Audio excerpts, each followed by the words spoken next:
মনে করি আশা করি সবাই ভালো আছো আজকে নাকি? আমি কিন্তু কাউকে মিউট করলাম না, নিজ দায়িত্বে সবাই মিউট করে নিও। আর যখন তুমি প্রশ্ন করবা তখন মিউটটাকে উঠাই ফেলবা, হ্যাঁ, আনমিউট করে তখন তুমি প্রশ্ন করবা। আমরা আজকে যে টপিকস নিয়ে আলোচনা করব, গতকালকে আমরা আলাপ করেছিলাম যেহেতু চলতরিত আমরা চ্যাপ্টার পড়তেছি এবং এই চ্যাপ্টারের প্রথম শিকনফল যেটা ছিল, গতকালকে আমরা পড়েছি যে রোদের উপর তাপমাত্রা কিভাবে প্রভাব, রোদের উপর তাপমাত্রার প্রভাব, এবং এই শিকনফলের উপর গতকালকে আমরা আমাদের লেকচারটা ছিল। আজকে যে শিকনফলের উপর আমরা আলোচনা করব সেটা হলো জুলের তাপীয় ক্রিয়া। স্যার কয়েকটা ম্যাথ দিছিলেন স্যার গতকালকে। হ্যাঁ, ম্যাথ করতে পারছো সবাই? স্যার দুইটা তুলতে পারছিলাম, তৃতীয়টা স্যার তুলতে পারিনি, কানেকশন চলে গেছিল। আচ্ছা ঠিক আছে।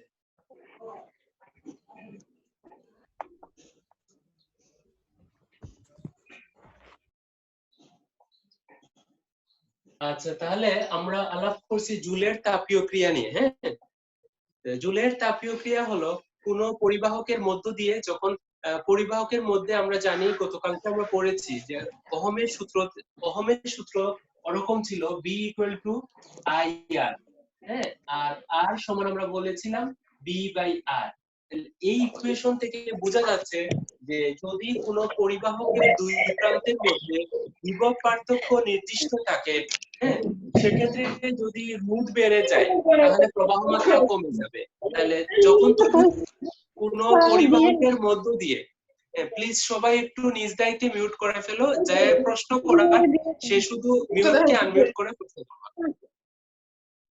তো আমরা যেটা বলছিলাম যে r equal to b by i, এই ইকুয়েশন থেকে আমরা যেটা বুঝতে পারি যে বিভব পার্থক্য যদি নির্দিষ্ট থাকে আর রোধ যদি বেড়ে যায় তাহলে প্রবাহ কমে যায়। তার মানে বোঝা যাচ্ছে রোধ প্রবাহকে কি করে, বাধাগ্রস্ত করে। তাহলে কোন পরিবাহকের মধ্যে যে প্রচুর ফ্রি ইলেকট্রন আছে, হ্যাঁ, এবং এই পরিবাহকের দুই প্রান্তে যদি বিভব পার্থক্য বজায় থাকে, সবাইকে মিউট করে দিন। জি, সবাইকে মিউট করে দেন প্লিজ। স্যার মিউট করে দেন। মিউট করতে গেলে আবার ওই স্ক্রিনটা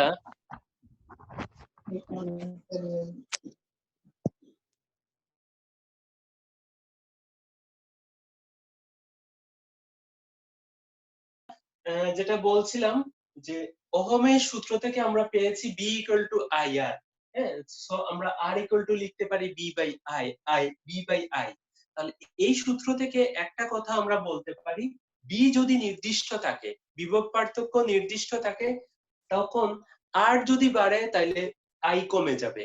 তার মানে কোন পরিবাহকের দুই প্রান্তের বিভব পার্থক্য যদি নির্দিষ্ট থাকে তখন ওই পরিবাহকের মধ্যে রোধ বেড়ে গেলে প্রবাহ মাত্রা কমে যায়।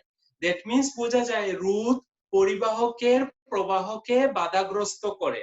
তাহলে একটা পরিবাহকের মধ্য দিয়ে যখন কারেন্ট যায়, হ্যাঁ, তখন কারেন্ট যাওয়া মানে তো ইলেকট্রন যাওয়া, ফ্রি ইলেকট্রন গুলো মুভ করে একটা পরিবাহকের মধ্য দিয়ে যখন কারেন্ট যায় তখন কি হয়, সে একটা বাধার সম্মুখীন হয়, যাকে আমরা রোধের কথা যা বলছি।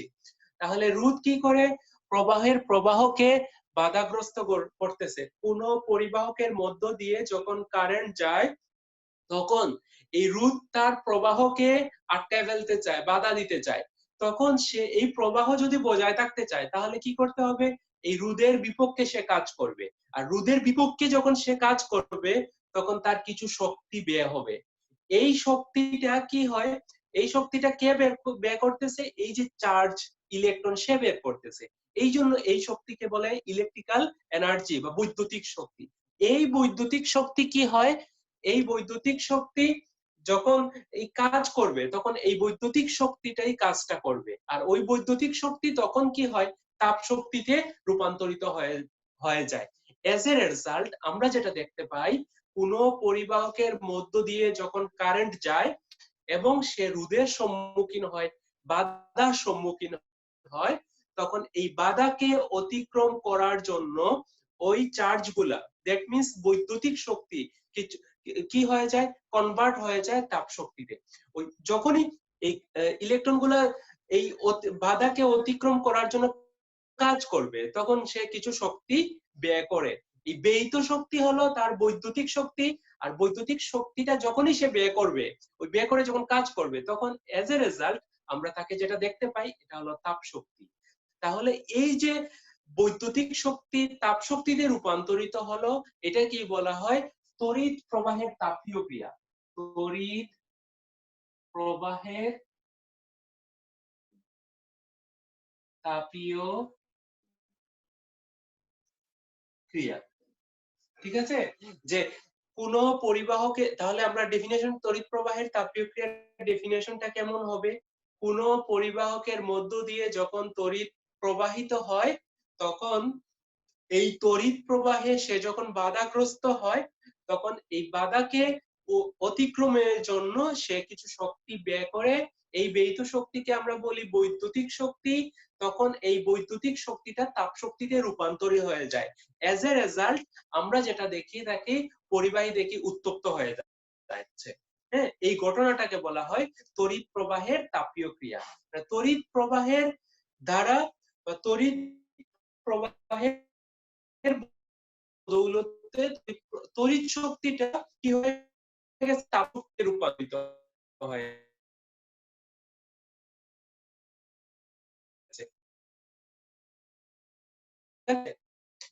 এখন যে ঘটনা, এই ঘটনাকে বলা হয় তড়িৎ। ইংরেজ বিজ্ঞানী ডক্টর জে.পি. জুল, উনি একজন ইংরেজ সায়েন্টিস্ট, ইংরেজ বিজ্ঞানী। উনি সর্বপ্রথম এই তড়িৎ প্রবাহ এবং উৎপন্ন তাপের মধ্যে সম্পর্ক নির্ণয় করেন, যার কারণে এই যে তড়িৎ প্রবাহের তাপীয় ক্রিয়া, এটাকেই বলে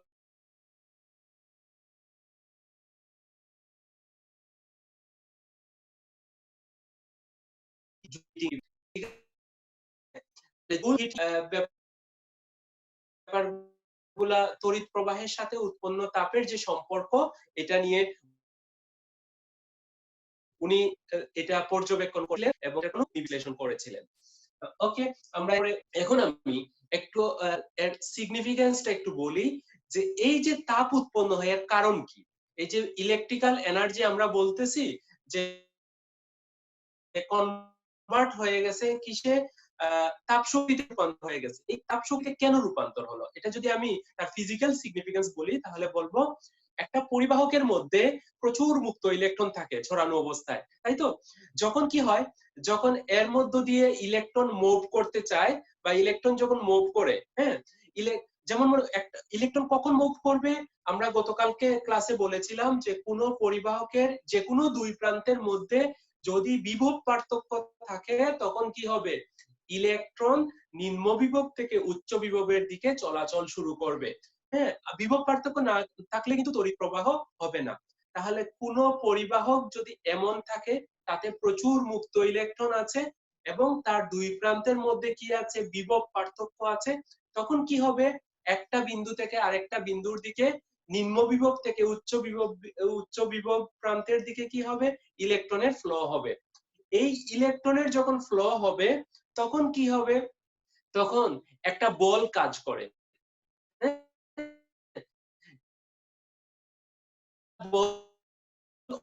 অটোমেটিক্যালি কাজ করে, এই চার্জ বা ইলেকট্রনের বেগ বৃদ্ধি পায়। আমরা জানি ইলেকট্রনের যদি বেগ বৃদ্ধি পায়, তখন তার গতিশক্তিও ন্যাচারালি বৃদ্ধি পাওয়ার কথা। কিন্তু এই ক্ষেত্রে কি হয়, এই অণুগুলা বা ইলেকট্রনগুলা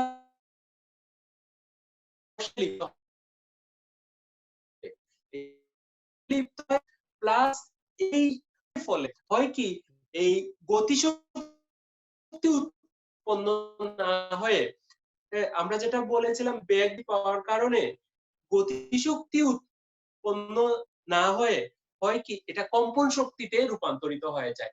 আর যে কম্পন শক্তির ফলশ্রুতি বা কম্পন শক্তিকেই আমরা তাপ রূপে দেখে থাকি। তাহলে মূলত যদি ফ্লো বজায় থাকতো, তাহলে সমস্যা ছিল না। একটার সাথে আরেকটা সংঘর্ষের কারণেই হয়ে যায় কি, কিছু বাধা উৎপন্ন হয়, আর যেটাকে আমরা কম্পন শক্তি রূপে বা তাপ শক্তি রূপে দেখে থাকি। এটা হলো যে কোন পরিবাহকের মধ্য দিয়ে তড়িৎ গেলে, এখন যদি আমরা যেটা বলতেছি তড়িৎ প্রবাহের তাপীয় ক্রিয়া হলো কোন পরিবাহকের মধ্য দিয়ে যখন কারেন্ট যাবে তখন তাপ উৎপন্ন হবে, এই ঘটনাটাকে বলতেছে তড়িৎ প্রবাহের তাপীয় ক্রিয়া। এখন যদি আমি প্রশ্ন করি যে কেন তাপ উৎপন্ন হচ্ছে, তাহলে এর আনসার হবে এই যে আমি যেটা বললাম, যে ওরা কি করে যে যখন যাওয়ার পথে একটা বল লাভ করে, আর বল লাভ করলে পরে তাদের অণুগুলার বেগ বৃদ্ধি পায়, বেগ বৃদ্ধি পাওয়ার কারণে তার গতিশক্তিও বৃদ্ধি পাওয়ার কথা ছিল, বাট হয় কি এদের মধ্যে এদের নিজেদের মধ্যে সংঘর্ষ এবং পরমাণু, এই পরিবাহকের পরমাণুগুলোর মধ্যে সংঘর্ষের কারণে এই গতিশক্তিটা তখন কম্পন শক্তি রূপে দেখা যায়, যেটাকে আমরা তাপ শক্তি বলে থাকি। তাপ শক্তি উৎপন্ন হলেই পরিবাহকের তাপমাত্রা বেড়ে যায়, এজ এ রেজাল্ট আমরা পরিবাহকটাকে উত্তপ্ত অবস্থায় বা পরিবাহকের দেখি যে তাপ বেশি হয়ে গেছে বা উত্তপ্ত অবস্থায় আমরা দেখতে পাই। এটাই আসলে মূলত হলো জুলের তাপীয় ক্রিয়ার কথা। আচ্ছা, এরপরে আসো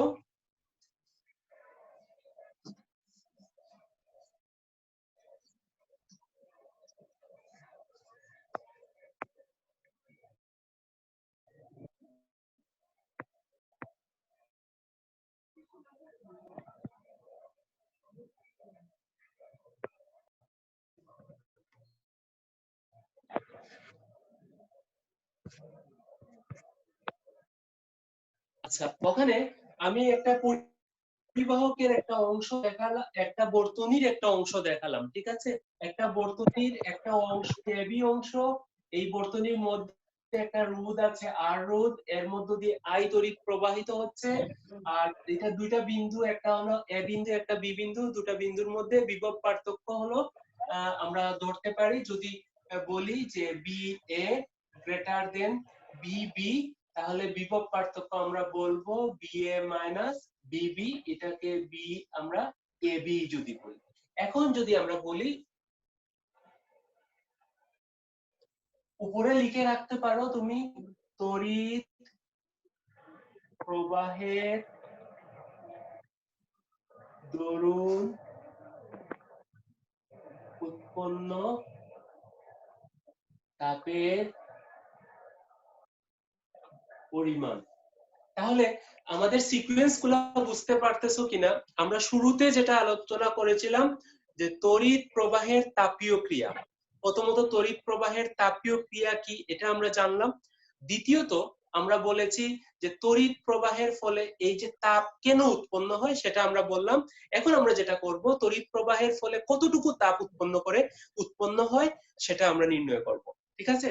আচ্ছা, তাহলে একটা পরিবাহকের মধ্য দিয়ে কারেন্ট যাচ্ছে, পরিবাহকের দুটো অংশের মধ্যে বিভব পার্থক্য হলো বিএ মাইনাস বিবি, এটাকে বি এবি ধরলাম, আর এর মধ্য দিয়ে যদি বিপি সময়ে ডিকিউ চার্জ প্রবাহিত হলে, প্রবাহিত যদি হতে চায় তখন কৃত কাজ কতটুকু হবে? dw সমান dq b ab।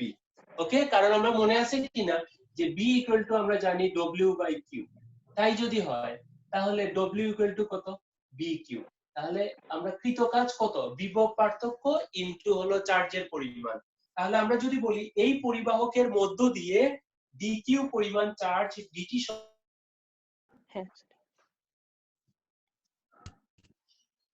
সৈকত চৌধুরী হ্যান্ড রাইজ করেছো, প্রশ্ন করো, তোমাকে আনমিউট করে দিছি।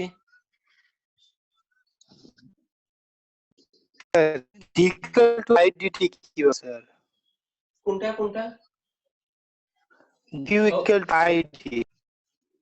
এটা আইডিটি, এটা আচ্ছা, এটা আমরা জানি যে I equal to q by t, মনে আছে কিনা? তাইলে কিউ সমান কত হবে? আইটি। ওকে, তাইলে এখানে কিউ যদি না হয় ডিকিউ হয়, তাহলে আই টি না হয়ে তখন কি হবে? ডিটি হবে। এটা গতকালকে বোধহয় আমি দেখিয়েছিলাম, শুরু করেছিলাম ওইটা দ্বারা। আচ্ছা, তাহলে আমরা, তুমি ইয়ে করে দিও আকি, হ্যাঁ, আনমিউট করে দিও যদি বুঝে থাকো। তাহলে এই জায়গায় তার ইউনিট কিন্তু জুল, ঠিক আছে, এসআই এককে। তাহলে আমরা বলবো যে যখন আই কে আমরা এম্পিয়ারে প্রকাশ করব, আর কে যখন ওহমে প্রকাশ করব, আই কে যখন এম্পিয়ারে প্রকাশ করব এবং আর কে যখন ওহমে প্রকাশ করব, তখন আমরা তার ইউনিট হবে জুল হবে। আচ্ছা, ওখানে আরেকটা কথা আমরা বলি যে এই পরিবাহকের মধ্য দিয়ে, কোন পরিবাহকের মধ্য দিয়ে যখন কারেন্ট যাবে, হ্যাঁ, কোন পরিবাহকের মধ্য দিয়ে যখন কারেন্ট যাবে, তখন যে পরিমাণ বৈদ্যুতিক শক্তি ব্যয় হবে তার পুরোটাই যদি তাপ শক্তিতে রূপান্তরিত হয়ে যায়, হ্যাঁ, তখনই শুধু ডব্লিউ ইকুয়াল টু কি বলা যায়, ডব্লিউ ইকুয়াল টু এইচ বলা যায়। ঠিক আছে, যে কোন পরিবাহকের মধ্য দিয়ে যখন কারেন্ট যায়, তখন তার সম্পূর্ণ কারেন্ট যদি বা সম্পূর্ণ ইলেকট্রিক্যাল এনার্জি যদি তাপ শক্তিতে রূপান্তরিত হয়ে যায়, শুধু তখনই ডব্লিউ ইকুয়াল টু এইচ বলা যাবে। হ্যাঁ, তখন যার মধ্য দিয়ে কারেন্ট যাচ্ছে, ওই যে রোধক, এই রোধকটাকে বলা হয় নিষ্ক্রিয় রোধক। তাহলে ওখানে একটা জিনিস তোমাদের জেনে রাখবা, নিষ্ক্রিয় রোধক, নিষ্ক্রিয় রোধক। তাহলে নিষ্ক্রিয় রোধক কাকে বলে? বলবো যে যে রোধের মধ্য দিয়ে, হ্যাঁ, তড়িৎ প্রবাহ চালনা করলে বা তড়িৎ, যে রোধের মধ্য দিয়ে তড়িৎ প্রবাহিত হলে তার সম্পূর্ণ ইলেকট্রিক্যাল এনার্জি, তার সম্পূর্ণ বৈদ্যুতিক শক্তি কি হয়ে যায়, তাপ শক্তিতে রূপান্তরিত হয়ে যায়। তখন এই যে রোধের মধ্য দিয়ে পাস হয়ে গেছে, ওই রোধটাকেই বলা হবে নিষ্ক্রিয় রোধক। ওকে, আচ্ছা, শুধুমাত্র নিষ্ক্রিয় রোধকের ক্ষেত্রেই কিন্তু আমরা বলতে পারি ডব্লিউ ইকুয়াল টু এইচ। এবং সেক্ষেত্রে আর যদি তুমি মনে বলো না স্যার যে এটা নিষ্ক্রিয় রোধক ছাড়া যদি অন্য ক্ষেত্রে কি হবে, নিষ্ক্রিয় রোধক ছাড়া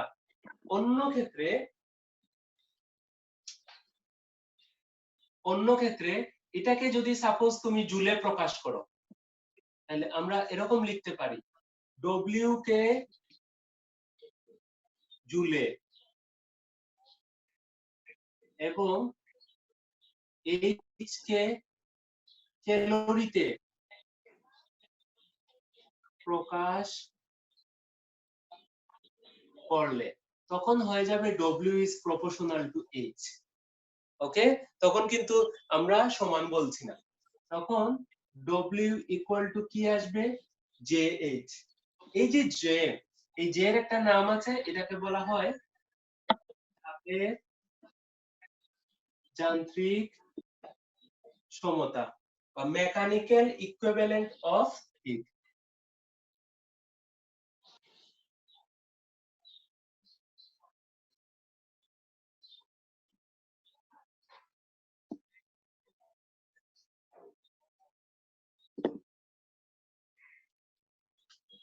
মেকানিক্যাল ইকুইভ্যালেন্ট অফ হিট।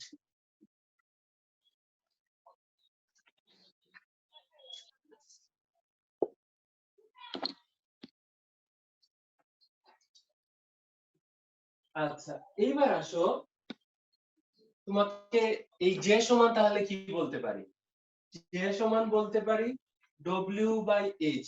এই জায়গায় এই জে এর ইউনিট, যেহেতু ডব্লিউ এর একক আমরা বলেছি জুল আর এইচ এর একক ক্যালোরি, তাহলে তার একক হবে জুল পার ক্যালোরি।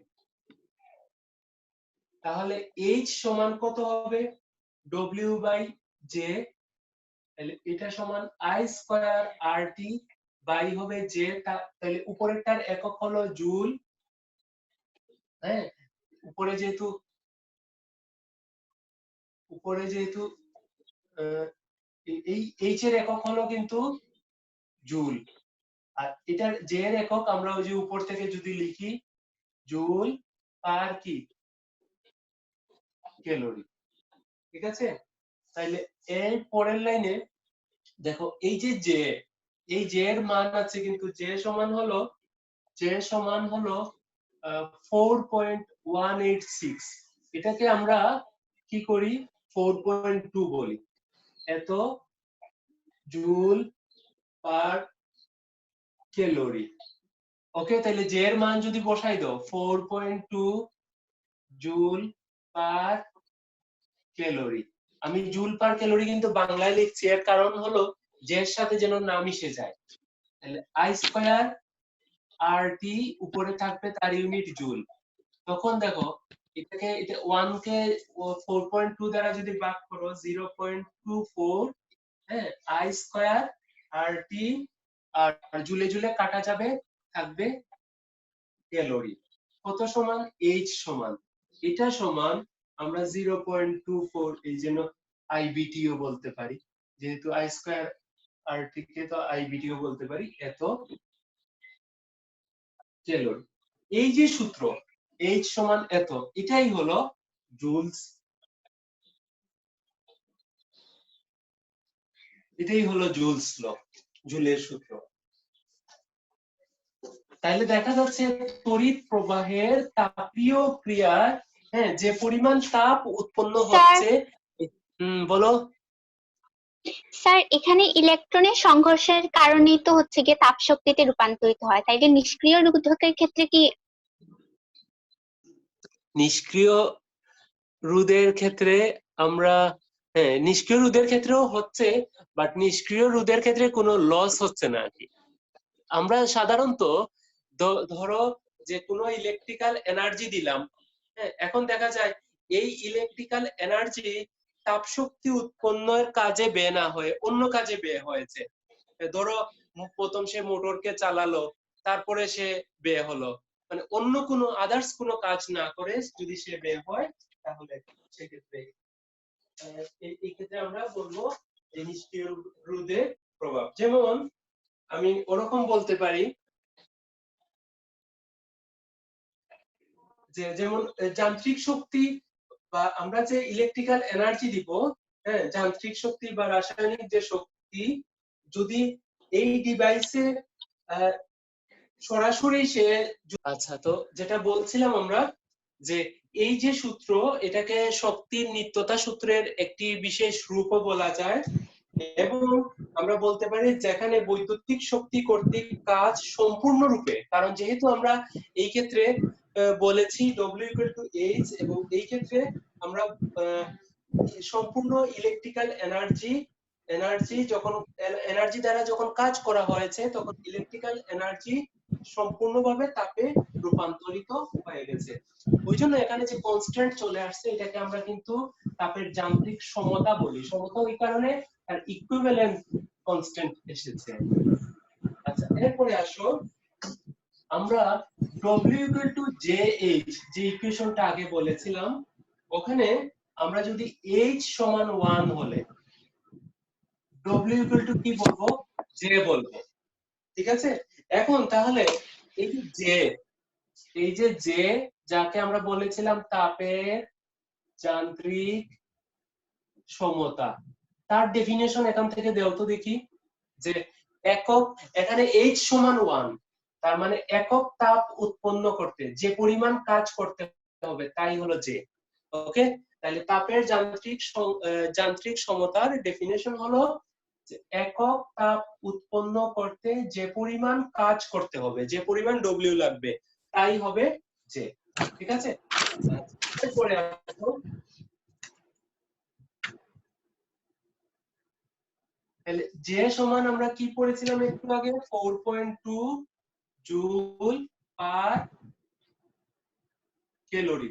যদি বলি আমরা এই J সমান যে এত, এর তাৎপর্য কি? তাহলে আমরা বলবো পার ক্যালোরি তাপ উৎপন্নের জন্য আমরা 4.2 জুল কাজ করতে হবে। পার ক্যালোরি তাপ উৎপন্ন করার জন্য 4.2 জুল কাজ করতে হবে।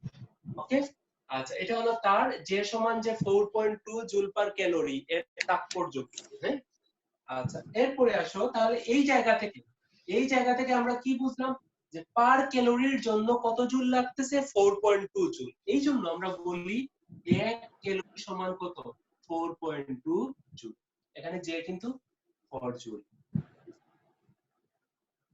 আচ্ছা, এখন বিজ্ঞানীরা একটু আগে যখন একটু সমস্যায় পড়ে গিয়েছিলেন যে যখন তাপকে দেখলেন, তাপ কিন্তু শক্তিরই একটি ভিন্ন রূপ। হ্যাঁ, এটা যখন প্রমাণিত হলো তখন যেমন কাজ এবং শক্তি দুটার এককই কিন্তু জুল।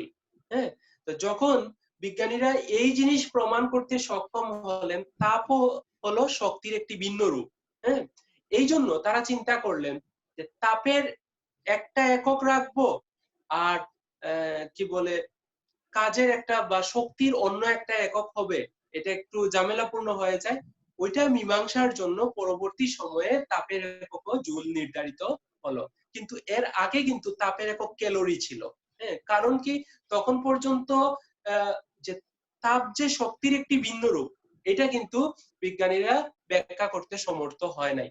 এবং তখন দেখবা ক্যালোরির সংজ্ঞা কিন্তু ওরকম ভাবে দেওয়া হইতো যে ক্যালোরি তোমাকে যদি বলা হয় 1 ক্যালোরি, এটা কি, হোয়াট ইজ 1 ক্যালোরি, তাহলে আমরা কিভাবে ডেফিনেশন দেই? 1 গ্রাম ভরে পানির তাপমাত্রা 1 ডিগ্রি সেলসিয়াস বাড়াতে যে পরিমাণ তাপ লাগবে তাই হবে 1 ক্যালোরি। তার মানে তাপকে ডিফাইন করা হতো কিভাবে আগে, যে তাপকে পরিমাপ করা হতো পানিকে উত্তপ্ত করার সামর্থ্য দ্বারা। তাপকে আগে ডিফাইন করা হতো যে পানিকে উত্তপ্ত করার সামর্থ্য দ্বারা। এই জন্য কিন্তু ক্যালোরির ডেফিনেশন কিন্তু ওইভাবে এসেছে। ক্যালোরির ডেফিনেশন আমরা বলি 1 গ্রাম বোরের পানির তাপমাত্রা 1 ডিগ্রি সেলসিয়াস বাড়াতে যে পরিমাণ তাপ লাগবে তাকে বলি আমরা 1 ক্যালোরি। হ্যাঁ, তার মানে বোঝা যাচ্ছে পানিকে উত্তপ্ত করার তার কতটুকু সামর্থ্য আছে, এটা কিন্তু ক্যালোরি। হ্যাঁ, তখন পর্যন্ত যে তাপ যে শক্তির একটা রূপ এটা কিন্তু ব্যাখ্যা করতে সমর্থ হয় নাই। আচ্ছা, পরবর্তী সময়ে যেটা হলো 1948 সালে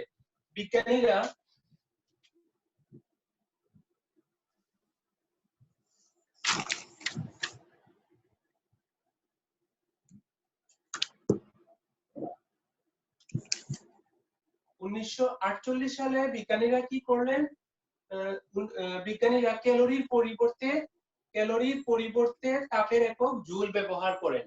এবং আমরা একটু আগে যে সূত্র বের করেছিলাম H সমান 0.24 I স্কয়ার RT, এটাকে আমরা বলেছিলাম এটার ইউনিট হবে ক্যালোরি। এই ক্যালোরির পরিবর্তে যদি জুল বসাতে চাও 0.24 I স্কয়ার RT, 1 ক্যালোরি সমান আমরা জানি 4.2 জুল। তাহলে এটাকে যদি গুণ করো তখন কি হয়ে যাবে I স্কয়ার RT, তখন এটা জুলে চলে যাবে। ঠিক আছে, তার মানে এই তখন এরপরে বিজ্ঞানীরা যেটা চিন্তা করেছিল যে আমরা আর তাপের এককে ক্যালোরিতে ব্যবহার না করে আমরা কিভাবে জুলে তার এসআই একক জুল ব্যবহার পরবর্তী সময়ে প্রচলিত হলো। এবং তোমরা দেখবা যে সিজিএস পদ্ধতিতে পানির যখন আপেক্ষিক তাপ পরিমাপ করা হয়, সিজিএস পদ্ধতিতে পানির এস যেটা আপেক্ষিক তাপ সেটাকে আমরা ওইভাবে লিখি 1 ক্যালোরি পার গ্রাম, হ্যাঁ, পার ডিগ্রি সেলসিয়াস। এটাকে যদি 1 ক্যালোরিকে লিখো তুমি 4.2 জুল, আর গ্রামকে যদি কেজিতে লিখো 10⁻³ কেজি পার ডিগ্রি সেলসিয়াস। যেহেতু এটা পার্থক্য আমরা কেলভিনে লিখলে কোনো অসুবিধা নাই, 1 কেলভিন লিখতে পারবো। 4200 joule per kg per kelvin এত এসেছে। ঠিক আছে, তো এই দেখবা সিজিএস পদ্ধতিতে যেটাকে ইউনিট হিসাবে ধরা হয়েছিল পরবর্তী সময়ে জুল আসার ফলে ওটা ক্যালোরি থেকে জুলে চলে যায়। তাহলে আমরা এতক্ষণ যাবত যে দেখলাম তড়িৎ প্রবাহের ফলে যে পরিমাণ তাপ উৎপন্ন হয়, এটা এই তাপটা নির্ণয় যেটা করেছিলেন এটা থেকেই কিন্তু জুল সূত্র প্রদান করেছিলেন। এই জন্য এই সূত্রকে তড়িৎ প্রবাহের বা আমরা বলতে পারি জুলের সূত্র নামে পরিচিত। 1841 সালে জুল যেটা করলেন H সমান I স্কয়ার RT হতে জুলের সূত্রগুলা জুল প্রদান করেন। আচ্ছা, জুলের সূত্র উনি ওই যে I স্কয়ার RT এখান থেকে যে সূত্র প্রদান করেন যেমন 1 নাম্বার সূত্র H is proportional to I square, এই জায়গায় R ও T কি ধ্রুবক, এবং এই জায়গা থেকে আমরা বলতে পারি H1 by I1 স্কয়ার সমান H2 by I2 স্কয়ার। এই জায়গা থেকে আমরা কি বলতে পারি, যদি প্রবাহ দ্বিগুণ হয় তাহলে উৎপন্ন তাপ, হ্যাঁ, পরিবর্তিত তাপ, যে পরে যে উৎপন্ন তাপ, এটা কি হয়ে যায়, এটা 4 গুণ হয়ে যাবে। যদি এটা 4 গুণ হলে এটা 16 গুণ হবে, এটা যদি অর্ধেক হয় এটা 1/4 হবে, তাই তো? এগুলো আমরা বুঝি নিশ্চয়ই। আর 2 number H is proportional to R, তাহলে এই জায়গায় কি কি কনস্ট্যান্ট, I ও T ধ্রুবক, তাহলে এই জায়গা থেকে আমরা H1 by R1 সমান H2 by R2 এটা লিখতে পারি। 3 নাম্বার সূত্র যেটা, এটা হলো H is proportional to T, এই জায়গায় কে কে কনস্ট্যান্ট, R ও I, তার মানে H1 by T1 সমান H2 by T2। এই তাহলে দেখা যায় H সমান, আমরা এখানে যা বলেছিলাম,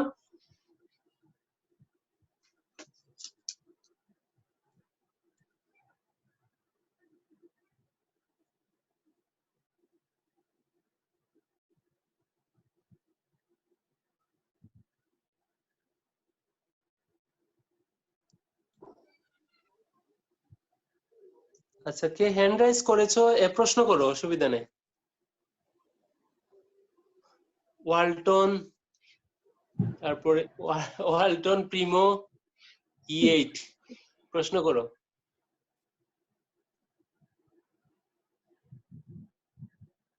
আচ্ছা, তো কোনো কারণে তোমাকে তো আনমিউট করা আছে। আচ্ছা যাই হোক, সে হয়তো কানেক্টেড হতে পারছে না। আমরা তাহলে জুলের সূত্র আমরা পেলাম H is proportional to I square, H is proportional to R, H is proportional to T। যখন আমরা I square বলবো তখন R ও T কনস্ট্যান্ট, হ্যাঁ, তখন আমরা এটা লিখতে পারি। আর আবার একইভাবে H is proportional to R, যখন I আর T কনস্ট্যান্ট তখন H1 by R1 সমান H2 by R2 up to n পর্যন্ত লিখতে পারি। H is proportional to T, R আর I constant, H1 by T1 equal to H2 by T2। এইরকম আমরা 4টা সূত্র পেতে পারি, এই 3টা সূত্র পেতে পারি। এই 3টা সূত্রকে জুলের সূত্র বলা হয়।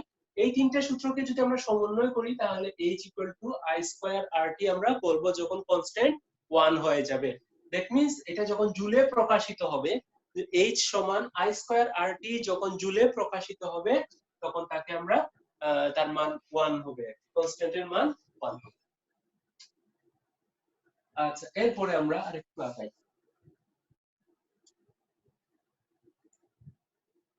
আচ্ছা এটার সাথেই রিলেভেন্ট 2-3টা জিনিস, একটা হলো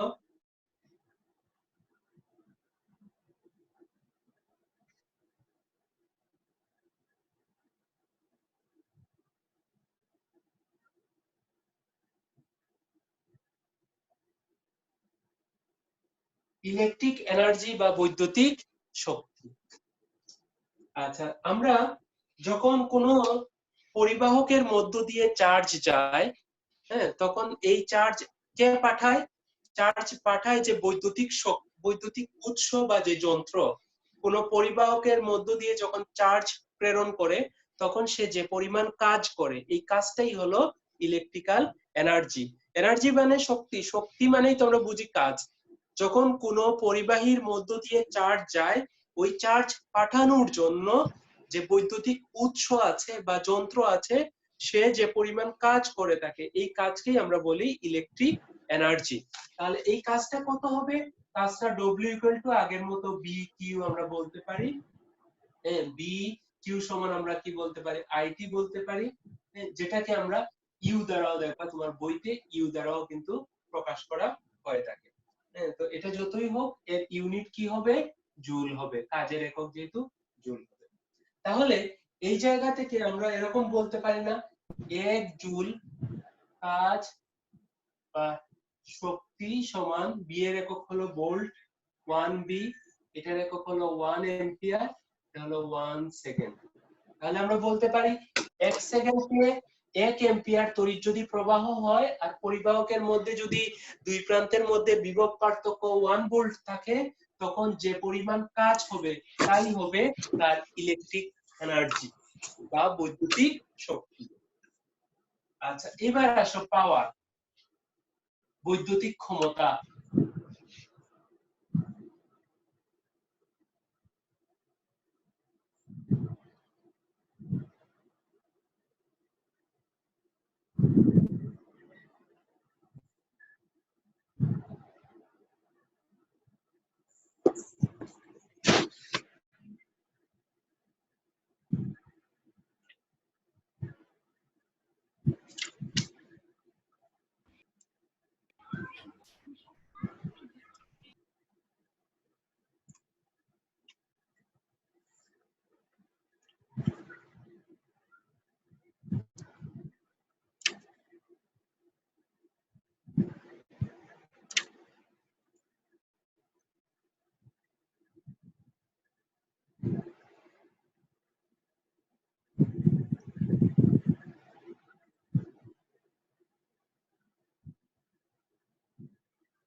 স্যার আপনার কথাগুলো শোনা যাচ্ছে না।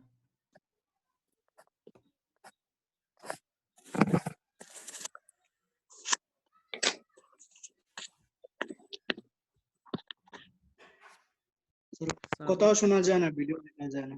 স্যার আপনার মাইক্রোফোন অফ করা স্যার। মিউট করা স্যার।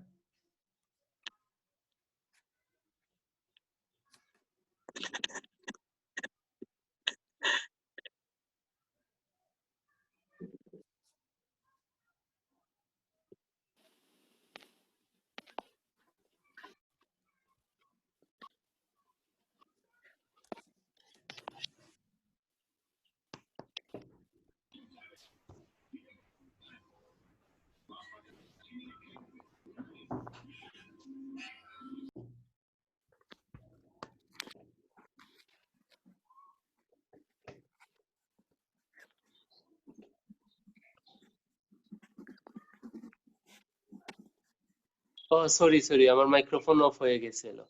জি স্যার। আচ্ছা যাক, তো হ্যাকার হ্যান্ড রাইজ করেছিলা, কিছু বলবা? আচ্ছা আচ্ছা, যাই হোক, আমরা চলে আসছি হর্স পাওয়ারে। হ্যাঁ, আমরা খুব ধীরে ধীরে যাচ্ছি যেন এখানেই পড়াটা অনেকটাংশে শেষ হয়ে যায়। কারণ হলো আমরা বাসায় তো টেনশনে থাকি, যদিও অনেক অবসর সময়, কিন্তু পৃথিবী যেহেতু একটা দুর্যোগময় পরিস্থিতির মধ্য দিয়ে যাচ্ছে, সো আমরা তো সবাই টেন্স থাকি, তাই না? তো সেই জন্য পড়াশোনাতে মন বসার ধৈর্য কম থাকবে নিশ্চয়ই। তো সেজন্য আমরা একটু আমি ধীরে ধীরে আগাচ্ছি যেন এখানেই অনেকটা পড়া হয়ে যায় একবার। আচ্ছা, আর বেশিক্ষণ একটু আছে, আমরা শেষ পর্যায়ে চলে আসছি। Horse power. হ্যাঁ, হর্স পাওয়ার আমরা এগুলা কিন্তু আগে আমরা পরিচিত। আমি শুধু করে যাচ্ছি 746 ওয়াট। ওয়াট মানেই কিন্তু জুল পার সেকেন্ড। 1 সেকেন্ডে এত জুল কাজ করতে পারে। হ্যাঁ, আগেরকার সময় কাজ করার জন্য আমরা গুড়া ব্যবহার করা হতো এবং দেখা গিয়েছে একটা গুড়া প্রতি সেকেন্ডে 746 জুল কাজ করতে পারে। এই জন্য হর্স পাওয়ার বা অশ্বক্ষমতা 746 জুল পার সেকেন্ড এত বলা হয়।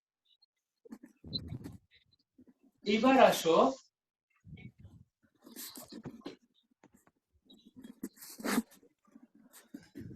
আসো আমরা যদি বলি ওয়াট আওয়ার। হ্যাঁ, ওয়াট আওয়ারে খেয়াল করে দেখো, এই ওয়াট মানে কিন্তু ওয়াট মানে তো জুল পার সেকেন্ড, আর এটাকে যদি আওয়ারকে তুমি লিখতে পারো 3600, এটা যদি 1 ওয়াট আওয়ার আমরা বলি 3600 সেকেন্ড, তাহলে সেকেন্ড সেকেন্ড কাটা কি থাকে 3600 জুল, যেটা কাজের একক। তার মানে ওয়াট আওয়ার কিন্তু কাজের একক, দ্যাট মিন্স বৈদ্যুতিক শক্তির ইউনিট। আচ্ছা, এরপরে আসো 1 কিলো ওয়াট আওয়ার। তার মানে ওই আমরা কি করব, কিলো মানে তো 1000, আর ওয়াট মানে হলো জুল পার সেকেন্ড, আর ঘন্টা মানে হলো 3600 সেকেন্ড, যেটাকে আমরা লিখতে পারি 3.6 into 10 to the power 6 joule, যেটাকে ইউনিট বা বিওটি বলা হয়। আমরা যখন যে সারা বিশ্ব জুড়ে বিদ্যুৎ শক্তির যে বেচাকেনা হয়, হ্যাঁ, ব্যবসায়িক যে ক্রয় বা ব্যবসায়িক যে লেনদেন হয়, হ্যাঁ, এই লেনদেনের ক্ষেত্রে ওই কিলোওয়াট আওয়ার এটাকে ইউনিট হিসাবে প্রচলিত, হিসাব নিকাশের ক্ষেত্রে কিলোওয়াট আওয়ারকে ইউনিট বলা হয়। এবং এটা যেহেতু বেচা কিনার একক, এই জন্য এটাকে বোর্ড অফ ট্রেড ইউনিট বলে। আমরা জানি ট্রেড শব্দটা ব্যবসায়ের সাথে পরিচিত, তাই না, বা সম্পর্কিত। তো বৈদ্যুতিক শক্তি বা বিদ্যুৎ বেচা কেনার ক্ষেত্রে এই ইউনিটটা ব্যবহার করা হয়। এই জন্য কিলোওয়াট আওয়ার কিন্তু শক্তির একক, দেখো জুল কিন্তু, বা ওয়াট আওয়ার, এগুলা কিন্তু শক্তির একক, বৈদ্যুতিক শক্তির একক। আচ্ছা, সাপোজ ধরো একটা বাল্বের গায়ে 220 ভোল্ট 60 ওয়াট লেখা, এটা বলতে তুমি কি বুঝো?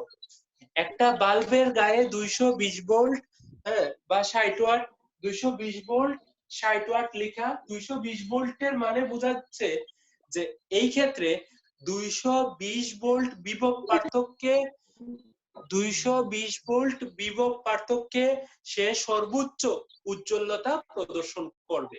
220 ভোল্ট বিভব পার্থক্যে ওই বাতিটা সর্বোচ্চ উজ্জ্বলতা প্রদর্শন করবে। আর 60 ওয়াট মানে কি বুঝি? ওয়াট মানে আমরা জানি জুল পার সেকেন্ড, এক সেকেন্ডে সে 60 জুল কাজ করে থাকে। ওকে, যদি আমরা তার মানে এক সেকেন্ডে তার বিদ্যুৎ শক্তির ব্যয় হয় 60 জুল। হ্যাঁ, এখন আমরা যদি বলি যে এটাকে 1 আওয়ার আমরা জ্বালালে বিদ্যুৎ শক্তির ব্যয় কত হবে বলো দেখি। 1 আওয়ার মানে কত?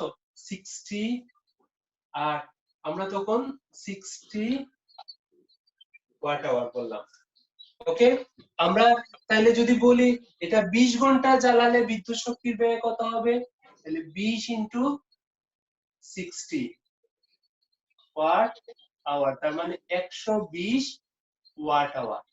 এটাকে যদি 1000 দিয়ে ভাগ করো, সরি 1200 বাই যদি 1000 করো, তখন ওয়াটের জায়গায় হয়ে যাবে কিলোওয়াট আওয়ার। তার মানে হবে 1.2 কিলোওয়াট আওয়ার। তার মানে একটা লাইটকে যদি তুমি 20 ঘন্টা জ্বালাও, সেক্ষেত্রে তার বিদ্যুৎ শক্তির ব্যয় হচ্ছে 1.2 কিলোওয়াট আওয়ার বা এত ইউনিট। এখন যদি আমি বলি যে এই ক্ষেত্রে আমার প্রতিটা ইউনিটের, এক ইউনিটের খরচ হলো 1.95, তাহলে 1.2 এত ইউনিটের খরচ কত হবে? 1.95 ইনটু 1.2, তার মানে আমার বৈদ্যুতিক বিল এত হবে, এত টাকা। এইভাবে আমরা কি করতে পারি? হিসাব করতে পারি, যে কোনো বৈদ্যুতিক বিলের হিসাব করতে পারি। আচ্ছা, এইবার আসো আরেকটা গুরুত্বপূর্ণ ছোট একটা টপিক, এটা পরে আমরা শেষ করব, ইলেকট্রিক ফিউজ।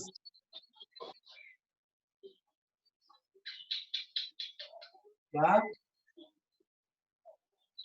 বৈদ্যুতিক ফিউজ।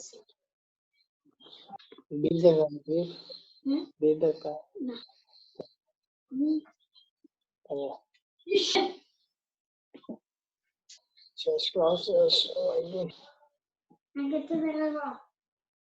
আচ্ছা, ইলেকট্রিক ফিউজ হলো যে আমরা ওই যে বৈদ্যুতিক লাইন আছে, আমাদের যে বাসা বাড়িতে যে বৈদ্যুতিক লাইন আছে, ওই লাইনগুলা সাধারণত তামা বা অ্যালুমিনিয়ামের তার, তাই না? তামা বা অ্যালুমিনিয়ামের তারের গলনাঙ্ক অনেক বেশি। এটা ধরো 1800 ডিগ্রি, ওরকম 1200 এইরকম ডিগ্রি সেলসিয়াস, ঠিক আছে? আচ্ছা, তো এর সাথে সিরিজে কি করা হয়, একটা বৈদ্যুতিক ফিউজ যুক্ত করা হয়।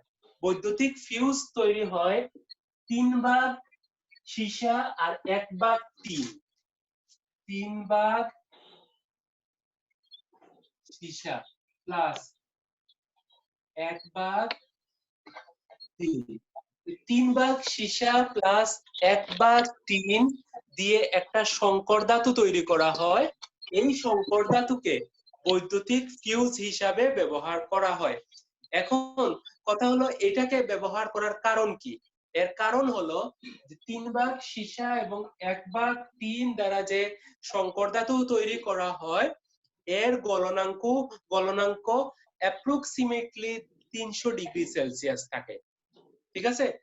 আর আমাদের লাইনের যে তার আছে ওই তারের গলনাঙ্ক অনেক বেশি। এখন যখন কারেন্ট এসে প্রবেশ করে, যদি কোনো কারণে অনেক বেশি কারেন্ট প্রবেশ করে ফেলে যা বৈদ্যুতিক লাইনের জন্য ক্ষতিকর, তখন কি হয়, আগেই এই ফিউজটা জ্বলে যায়। যেহেতু তার গলনাঙ্ক কম, সে আগেই জ্বলে যাবে। আগেই জ্বলে গেলে মেইন লাইনটা সিরিজে যদি থাকে বা শ্রেণীতে থাকে, শ্রেণীতে বলতে আমরা বুঝি যে একটাকে পাস করে তারপরে আরেকটাতে যেতে হয়, তাই তো? শ্রেণীতে কিন্তু একটা পাস করে আবার আরেকটাতে যেতে হয়। তার মানে সে যদি ফিউজটা আগেই জ্বলে যায় বা আগেই পুড়ে যায় তাহলে মূল সার্কিটটাকে সে রক্ষা করতে পারবে, মানে মূল সার্কিটের মধ্য দিয়ে অতিরিক্ত কারেন্ট আর যেতে পারবে না।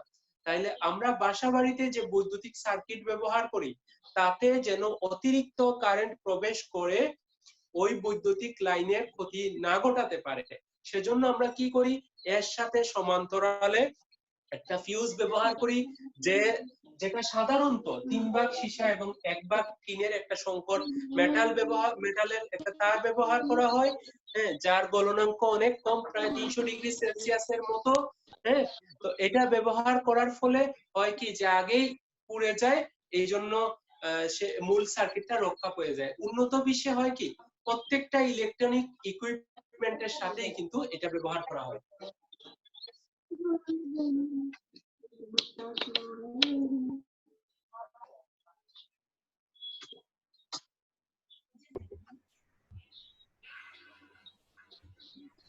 আচ্ছা, তাহলে এই হলো আমাদের ইলেকট্রিক ফিউজ। তোমাদেরকে একটা প্রশ্ন বলি যে লিখে রাখো, নিরাপত্তা আমাদের যে বৈদ্যুতিক ফিউজ আছে এই ফিউজে একটা অনুধাবন প্রশ্ন এরকম হতে পারে যে নিরাপত্তা ফিউজে বিশুদ্ধ ধাতু ব্যবহার না করার কারণ ব্যাখ্যা করো।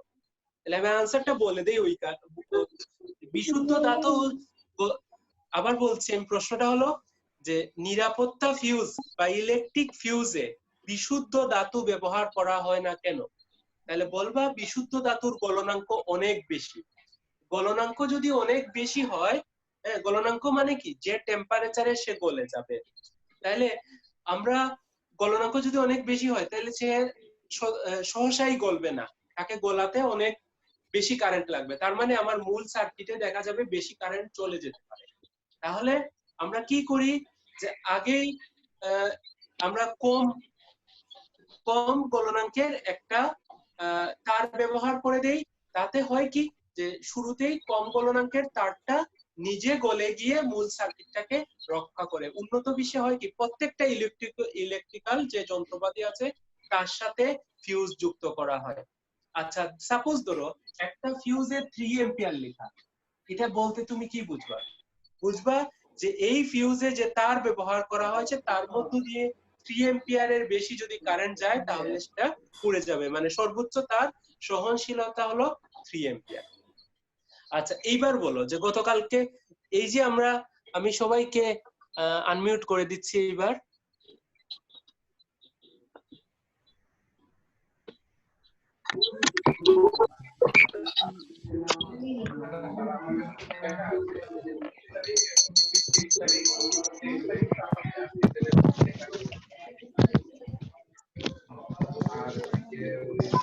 আচ্ছা, এইবার বলো দেখি যে আমরা আজকের ক্লাস তোমাদের কার কার বুঝতে অসুবিধা কারো হয়েছে কিনা?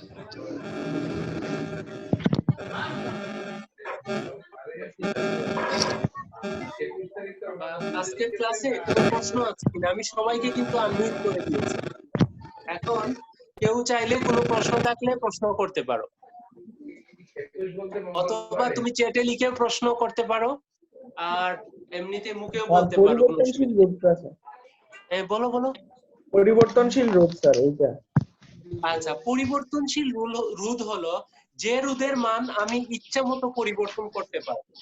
হ্যাঁ, যেমন মনে করো আমরা বাজারে যে সচরাচর যে রোধ পাই এগুলা নির্দিষ্ট মানের, ধরো এর মান 1000 ওহম, এর মান 2000 ওহম, এর মান 3000 ওহম, এরকম একটা নির্দিষ্ট মানের থাকে। কিছু রোধ আছে যেগুলো কি হয়, যেগুলোর মান তুমি চাইলে পরিবর্তন করতে পারো। এটা রেঞ্জ দিয়ে দেয় যে 5K থেকে বা 5000 থেকে 10000 বা 500 থেকে 1000। তার মানে এর মধ্যে যে কোনো রোধ তোমার যেটা দরকার আর কি, যেটা তোমার শুট করে ওইটা তুমি চাইলে ব্যবহার করতে পারো। এটা হলো পরিবর্তনশীল। যে রোধের মান একটা নির্দিষ্ট রেঞ্জের মধ্যে থাকে, যেমন তার গায়ে লেখা থাকবে, এটা কোম্পানি করে দেয়, যেমন 500 ওহম থেকে বলে দিল ধরো 5000 ওহম। এখন এই রেঞ্জের মধ্যে যে রোধ আমার দরকার বর্তনীতে, ওই রোধ আমি ব্যবহার করতে পারি। আর সাধারণত এমনি রোধ যদি বলি তাহলে এটা নির্দিষ্ট মানেরই রোধ বলে। ঠিক আছে? আমরা যারা গতকালকের ক্লাস করেছি এবং আজকের ক্লাস করেছি, তাদের যদি এই দুই ক্লাসের মধ্যে কোনো প্রশ্ন থাকে তাহলে বলতে পারো। আর গতকালকে যে দুটো অঙ্ক দিয়েছিলাম, পারছো সবাই?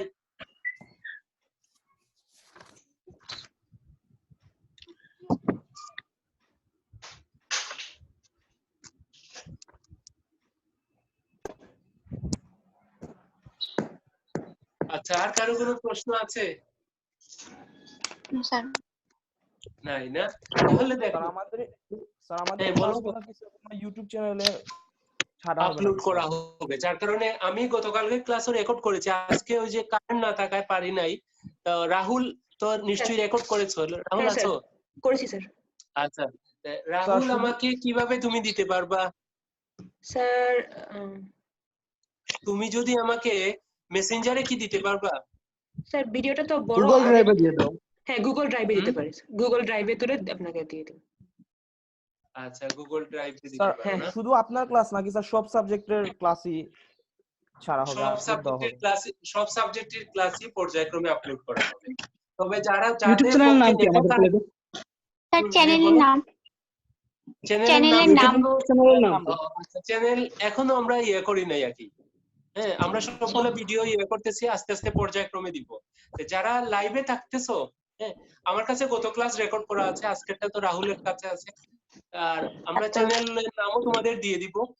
যাদের সম্ভব হয় লাইভে থাইকো, আর যদি যারা পারতেছে না, ধরো অনেকে পারবে না, নেটে ইন্টারাপ্ট করতেছে, অনেক সমস্যার কারণে নাও পারতে পারে।